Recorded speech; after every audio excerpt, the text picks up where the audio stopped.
5 سال سے میں دنیا میں جہاں جا رہا ہوں یہ مسئلہ ہر جگہ میرے ساتھ ساتھ چلتا ہے کہ مولانا روزی کی بڑی پریشانی کہ اگر ہرن کی اصلی کھال پہ لکھ کے باندھا جائے تو ہر پریشانی لوگ کہتے ہیں مولانا ہمارے یہاں نظر بد، مولانا ہمارے یہاں کسی نے جادو کیا ہوا، مولانا ہمارے یہاں کسی نے باندھ دیا ہے روزی کو۔ چلیں اگر یہ مسئلے ہیں بھی، ویسے تو اکثر تو غلط ہوتے ہیں بھی، امام نے کہا ہر پریشانی سے آدمی محفوظ رہتا ہے، حتیٰ اس کی وجہ سے کبھی آتی بھی موت بھی پلٹ جاتی۔ بسم اللہ الرحمن الرحیم۔ دیکھیں نویں امام کا سب سے مشہور لقب تقی، اگرچہ یہ ہمارے یہاں ہندوستان و پاکستان میں زیادہ مشہور، باقی عرب دنیا میں آپ کو معلوم ہے کہ جواد امام کا زیادہ مشہور لقب۔ دعائے توسل کی وجہ سے ہم لوگ دونوں القاب کے عادی ہو گئے، ورنہ پہلے جب کبھی امام جواد کہا جاتا تھا مجمع حیران ہو کے سوچتا تھا کہ مولانا کون سے امام کا ذکر کر رہے، یہ ہمارے ہیں بھی کہ کوئی 13-14 امام کو ماننے والے جواد، جبکہ جواد لقب کا بھی ایک بہت اہم پیغام ہے جو آج گزشتہ 5 سال سے میں دنیا میں جہاں جا رہا ہوں یہ مسئلہ ہر جگہ میرے ساتھ ساتھ چلتا ہے کہ مولانا روزی کی بڑی پریشانی۔ اب یہ مسلسل تیسرا سال ہے مجھے حسینیہ زہرا میں اجرا پڑھتے ہوئے، پہلے سال، دوسرے سال، اس سال مولانا یہ کوئی ایسی دعا اور عمل بتائیے، جبکہ ہر سال میں ایک نہ ایک ایسی بات عرض کر دیتا ہوں۔ لیکن یہ مسائل نہ صرف یہ کہ باقی، بلکہ آج کل جو خبریں آ رہی ہیں مغربی دنیا سے وہ دل کو اور دہلا رہی کہ ابھی تو کچھ بھی نہیں ہے، اصل کرائسس تو 2012 اور اس کے بعد آنے والا، ٹپ آف دا آئس برگ، وہ جو انگریزی کا ایک محاورہ کہ ابھی تو خالی ایک نوک نظر آئی ہے مسئلے کی، ابھی تو مسئلہ ابھر کے سامنے آئے گا۔ اور پھر میں یہ عرض کر دوں کہ یہ ہندوستان اور پاکستان کا مسئلہ کم ہے، یہ یورپ اور امریکہ کے صاحبان ایمان کا زیادہ، تو اس میں مختلف باتیں عرض کرتا ہوں۔ آج بات سے بات نکلی ہے جواد سخی، خاص کے نویں امام کا لقب ہے جواد، اور یاد رکھیے گا کہ روزی اور روزگار کے حوالے سے اگر نویں امام کے وسیلے سے دعا مانگی جائے تو اب عجیب و غریب قسم کے معجزے دیکھیں گے، اور اگر نویں امام کے دن یہ دعا مانگی جائے تو کیا کہنا۔ خیر اب میں ادھر زیادہ تفصیل میں نہیں جاتا ہوں ورنہ اصل بات رہ جائے گی۔ وہ اصل بات یہ نویں امام کا ایک مشہور لقب ہے تقی۔ تقی کے 2 معنی، پہلے معنی تو سمجھ میں آتے ہیں، دوسرے معنی میں ہماری عقل حیران ہوتی۔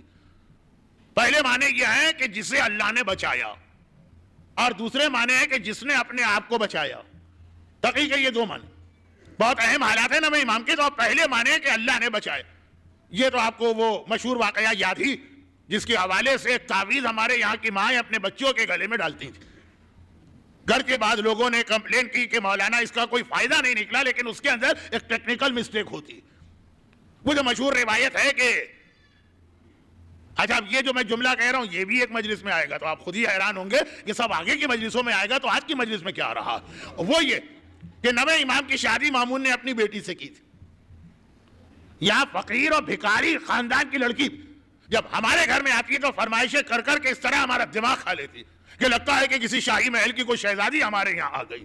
باپ اور ماں کے گھر میں جو اسے نصیب نہیں ہوا، میں ان مومنات کی بات کر رہا ہوں جن کا یہ مزاج، وہ اس طرح شوہر کے گھر میں آتی ہیں کہ ہمارے یہاں کراچی میں تو جملہ بہت زیادہ ہو سکتا ہے، حیدرآباد دکن میں نہ ہو، وہاں کے بہت مومنین نظر آ رہے ہیں، پنجاب میں نہ ہو، وہاں کے اور بھی بہت مومنین نظر آ رہے ہیں کہ فرمائشوں کی لسٹ جب شوہر بال نوچنے لگے، سر پیٹنے لگے کہ روز روز روز، تو ایک جملہ میں بیگم صاحبہ کی جانب سے آتا ہے میں کچھ نہیں جانتا، چوری کرو کہ ڈاکہ ڈالو یہ چیز چاہیے، جب کچھ تھا نہیں تمہارے پلے تو مجھ سے شادی کیوں کی۔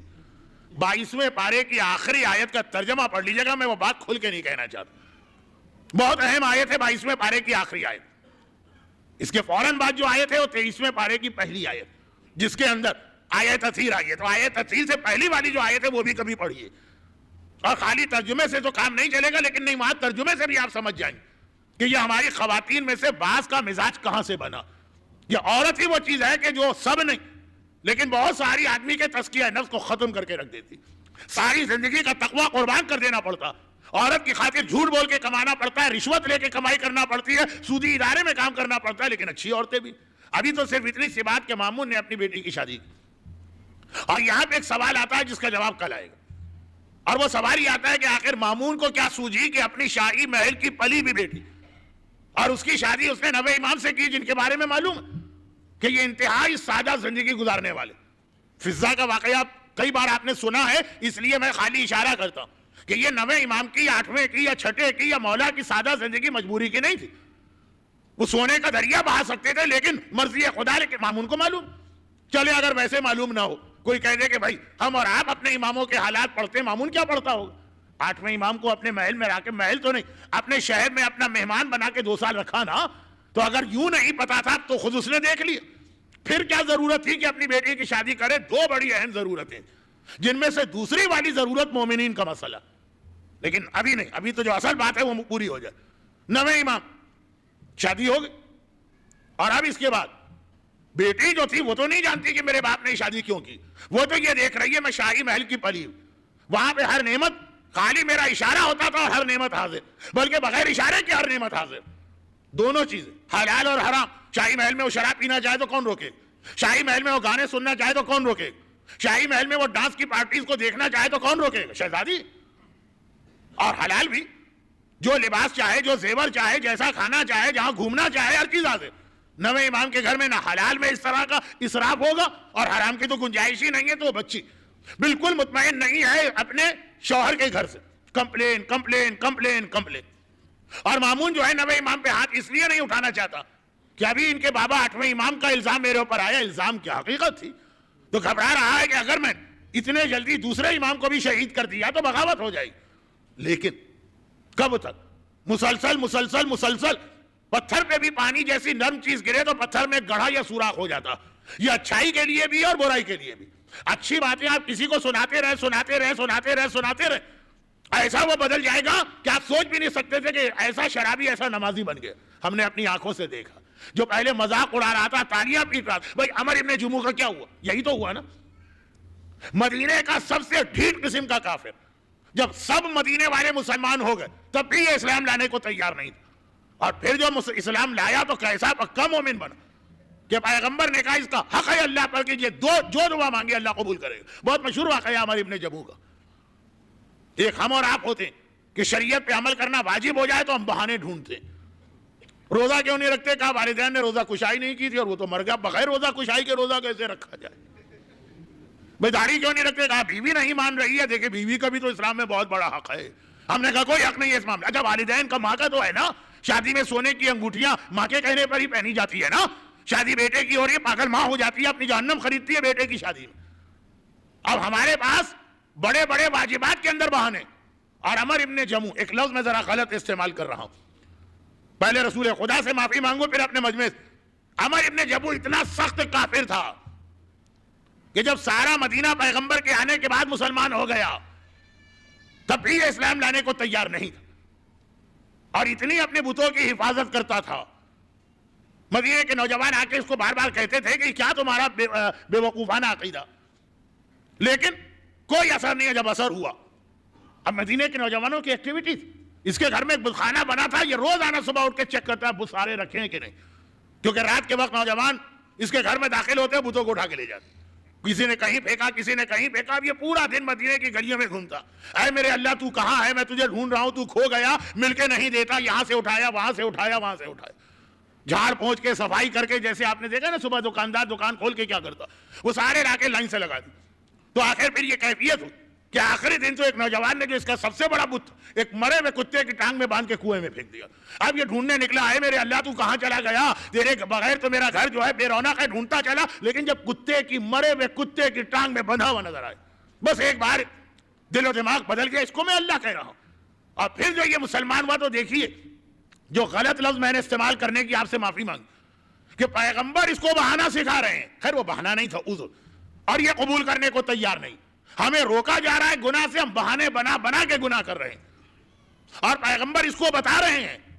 اس کے پاؤں میں ذرا سا لنگ تھا, یہ لنگڑا کے چلتا. میدان احد, جنگ احد کا اعلان ہو گیا. پیغمبر نے کہا نکلو اسلام کے دفاع کے لیے. اس کے 4 جوان بیٹے, جب باپ ایمان لے آیا تو سارا خاندان تلواریں لے کے چلے, اس کا پورا خاندان جا رہا ہے. 4 بیٹے ہیں اس کے خاندان, اور چاروں کے چاروں میدان میں جا رہے ہیں. ایک بار اس نے جاتے دیکھا تو کہا کہ میں بھی جاؤں گا. گھر والوں نے کہا تمہارا پورا خاندان ختم ہو رہا, تم بوڑھے آدمی بیٹھ جاؤ. کہا کہ نہیں مجھے جانا ان کے پیچھے. گھر والے رسول خدا کے پاس لے کے گئے, میں صرف ایک مزاج بتا رہا ہوں. پیغمبر اسلام نے کہا کہ اے عمر, تمہارے لیے تو قرآن کی صاف آیت موجود, لیس علی الاعمی حرج ولا علی العرج حرج ولا علی المریض حرج. اللہ نے اندھے آدمی کو جہاد سے معاف کیا ہے، آیت کا ترجمہ. لنگڑے آدمی کو جہاد سے معاف کیا اور مریض آدمی کو جہاد سے معاف کیا. تم پر جہاد واجب نہیں. کہا یا رسول اللہ کیا لنگڑا آدمی جنت میں جانے کا حقدار نہیں ہے؟ میں تو اپنی جنت خریدنے جا رہا ہوں، جہاد کرنے نہیں جا رہا ہوں. پیغمبر نے کہا تمہیں ویسے ہی جنت ملے گی. کہا کہ نہیں، میں جلدی جنت لینا چاہتا ہوں، میں اس میں انتظار کے لیے تیار نہیں ہوں کہ کب ملک الموت آیا اور مجھے موت ملے، میں ابھی جاؤں. یہ لنگڑا میدان احد میں گیا اور ایسا جہاد کیا کہ اس میدان میں سب سے پہلے جان دینے والوں میں اس کا نام شامل. مگر ایک ہم میں سے کچھ لوگ وہاں رسول بتا رہے ہیں تم ایگزمپٹ ہو حکم شریعت سے، تمہیں معافی دی گئی ہے، تم پر یہ واجب نہیں ہے. کہا مجھے یہ لینا. اور یہاں ہم اور آپ ہم سے کہا آپ کو واجب ہے. اور ہم اب یہ بہانوں کے حوالے سے میں 1 گھنٹے کی تقریر کر سکتا ہوں، لیکن واپس آتا ہوں اصل چیز.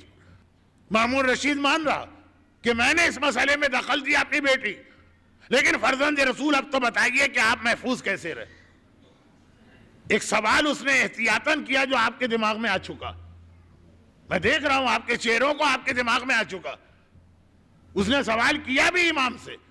دماغ میں یہ آیا ہوگا شرابی تو تھا ہی، ہو سکتا ہے جسے تلوار سمجھ رہا ہو وہ کوئی جھاڑو کا تنکا ہو، وہ کسی کو مار رہا ہو، سمجھ رہا ہے کہ میں تلوار چلا رہا ہوں. شرابی کی یہی کیفیت تو ہوتی ہے نا.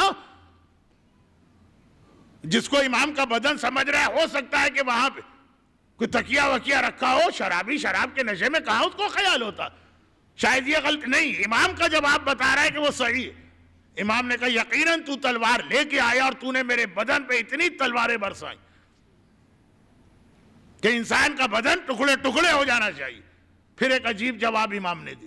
اگر امام کہتے لیکن ہم حجت خدا ہیں، اللہ نے ہمیں بچایا، تو اس واقعے کا ہم سے تعلق نہ ہوتا، صرف عقیدت کا تعلق ہوتا. ہم لوگ تو نہیں یہ حجت خدا. امام نے یہ نہیں کہا. امام نے کہا دیکھ رہا ہے میرے بازو پہ کیا چیز؟ وہ کرتا تو اتر چکا ہے، دیکھا کہ تعویذ کا یہ اس نے مجھے بچایا. مولا یہ کیا چیز ہے؟ تو بڑی قیمتی چیز. کہا یہ وہ تعویذ ہے کہ اگر ہرن کی اصلی کھال پہ لکھ کے باندھا جائے تو ہر پریشانی ہر پریشانی ہر پریشانی. لوگ کہتے ہیں مولانا ہمارے یہاں نظر بد، مولانا ہمارے یہاں کسی نے جادو کیا ہوا، مولانا ہمارے یہاں کسی نے باندھ دیا ہے روزی کو. چلیں اگر یہ مسئلے ہیں بھی، ویسے تو اکثر تو غلط ہوتے ہیں بھی. امام نے کہا ہر پریشانی سے آدمی محفوظ رہتا ہے، حتیٰ اس کی وجہ سے کبھی آتی بھی موت بھی پلٹ جاتی. لیکن شرط ہے کہ ہرن کی اصلی کھال. پاکستان میں آج کل کہاں ملے ہرن کی اصلی کھال؟ کاغذ. یا اگر کوئی یہاں سے پیسے لے کے دے گا بھی تو بکری کی کھال ہوگی، ہرن کی کھال نہیں ہوگی. تو خیر اب اللہ نے اس طرح معجزے سے بچائے. تقی لقب پڑا تقی جنہیں اللہ نے اس ظالم شرابی حکمران کے ہاتھ سے بچائے. مگر تقی کے دوسرے معنی بھی ہیں. اس دوسرے معنی نے مجھے حیران کر دیا. اس دوسرے معنی نے میری مجلس کے موضوع کو مکمل کر دیا. میرا مجلس کا جو موضوع چل رہا ہے کہ ہم 21ویں صدی میں کیا اللہ ہمیں گانا سننے پہ اتنی ہی سزا دے گا جتنا 500 سال پہلے کے گناہگار کو دیتا. ہم 21ویں صدی میں کیا ہماری عورت اگر کبھی مثلا خدا نخواستہ بے حجاب گھر سے نکل گئی تو اتنی ہی عذاب کی حقدار ہے جتنی 1000 سال پہلے کی مومنت. اگر کبھی ہم سے نماز قضا ہو گئی، میں گناہوں کو پروموٹ نہیں کر رہا ہوں، جو پیغام ہے وہ سمجھانا چاہ رہا ہوں. تقی کے دوسرے معنی جس نے اپنے آپ کو بچایا، یعنی جس کو ہم اور آپ معصوم کہتے ہیں. کس چیز سے بچایا؟ خدا کی نافرمانی سے. کس سے بچایا؟ گناہوں سے. کس سے بچایا؟ اس طرح کی اولا سے جو انبیاء تک سے ہو گیا، اسے تقی کہا جاتا. اب میرا ایک سوال، اگر یہ وجہ ہے تقی کہنے کی تو یہ لقب 9ویں امام کو ملا، یعنی 11ویں معصوم. کیا بہت لیٹ یہ لقب نہیں ملا؟ یہ لقب تو پہلے امام کو مل جانا چاہیے. یہ لقب تو پہلے معصوم کو مل جانا چاہیے. ائمہ کے جتنے بھی القاب ہیں وہ سب میں مشترک. ایسا نہیں ہے کہ خالی میرے چوتھے امام زین العابدین تھے، علی زین العابدین نہیں تھے، آقا حسین زین العابدین نہیں تھے، برستے تیروں میں نماز پڑھنے والا زین العابدین نہیں تھے. ایسا نہیں ہے کہ صرف میرے چھٹے امام صادق تھے، نعوذ باللہ کے باقی امام صادق نہیں تھے. یہ ائمہ کے القاب سب کے لیے مشترک. لیکن جس امام کے زمانے میں اللہ نے جیسا امتحان لیا ان کی وہ صفت سامنے آ گئی. چنانچہ اگر چوتھے امام چھٹے امام کے دور میں ہوتے تو چوتھے امام صادق کہلاتے، اور 7ویں امام اگر چوتھے امام کی جگہ ہوتے تو 7ویں امام زین العابدین کہلاتے. حالات کے تحت جو بھی امتحان لیا گیا اور دشمنوں کا جو طریقہ، یہی وجہ ہے کہ آقا حسین کے 4 وہ لقب ہم زیارت وارثہ میں بھی پڑھتے ہیں جو ہمارے خیال میں آقا کے ہیں نہیں دیگر اماموں کے. یہی وجہ ہے کہ جب چوتھا لقب ہم لیتے ہیں تو بہت سے لوگ اپنا سر یہ سمجھ کے جھکاتے ہیں کہ یہ امام زمانہ کا نام لیا جا رہا ہے. نہیں، وہ آقا حسین اشہد انک الامام البر التقی الرضی الزکی الہادی المہدی. اے مولا حسین میں گواہی دیتا ہوں آپ امام ہیں، آپ بر ہیں، آپ تقی ہیں. یہ 9ویں امام کا لقب ہے، آقا حسین کو آپ کہہ رہے ہیں تقی. آپ ذکی ہیں، یہ 11ویں امام کا لقب ہے، آپ امام حسین کو کہہ رہے ہیں کہ ذکی. الہادی یہ 10ویں امام کا لقب ہے، آپ آقا حسین کو کہہ رہے ہیں کہ آپ ہادی. اور مہدی پہ تو لوگ یہ سمجھ کے سر جھکاتے ہیں کہ یہ امام زمانہ کا نام ہو گیا، یہ آقا حسین کا نام. تو یہ آقا حسین تقی بھی ہیں، آقا حسین ذکی بھی ہیں، آقا حسین ہادی بھی ہیں، آقا حسین مہدی بھی ہے. لیکن خالی آقا حسین نہیں، یہ تو اس لیے کہا کہ آپ پڑھتے ہیں. خود میرا مولا تقی بھی ہے، ذکی بھی ہے، عسکری بھی ہے، ہادی بھی ہے، مہدی بھی ہے. میرا 7واں امام تقی بھی ہے، ہادی بھی ہے، مہدی بھی ہے، ذکی بھی ہے. یہ سارے القاب ہر امام کے. لیکن مشہور وہ لقب ہوتا ہے جو ان کے زمانے کے حالات میں سامنے آئے. ہر امام اپنے آپ کو گناہوں سے، نافرمانی خدا سے، بلکہ ترک اولا سے بچاتا. بلکہ یہ جملہ امام کے لیے کہنا ہی امام کی شان کے خلاف لگ رہا. اگر پیغام کی بات نہ ہوتی تو میں نہ کہتا. مولا کو بھی تقی، مولا سب سے پہلے تقی تو مولا تھے. یہ اللہ نے اتنا تاخیر سے 9ویں امام کو لقب کیوں دیا؟